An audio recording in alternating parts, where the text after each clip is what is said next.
حضرت بحر بن حکیم اپنے والد سے اور وہ اس کے دادا سے روایت کرتے ہیں کہ رسول اللہ صلی اللہ علیہ وآلہ وسلم نے ارشاد فرمایا، اپنی اہلیہ یا اپنی لونڈی کے علاوہ اپنے ستر کی حفاظت کر۔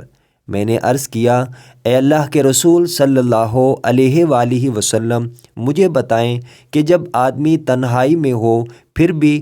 آپ صلی اللہ علیہ وآلہ وسلم نے فرمایا، اللہ اس کا زیادہ حقدار ہے کہ اس سے حیا کی جائے۔ مشکوٰۃ المصابیح حدیث نمبر 3117۔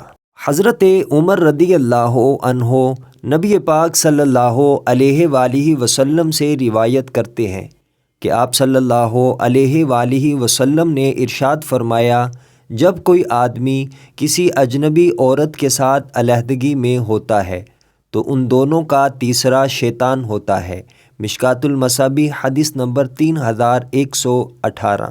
حضرت ابو ہریرہ رضی اللہ عنہ بیان کرتے ہیں کہ رسول اللہ صلی اللہ علیہ وآلہ وسلم نے فرمایا، بیوہ عورت کا نکاح نہ کیا جائے جب تک اس سے مشاورت نہ کر لی جائے، اور کنواری عورت کا نکاح نہ کیا جائے جب تک اس سے اجازت نہ لی جائے۔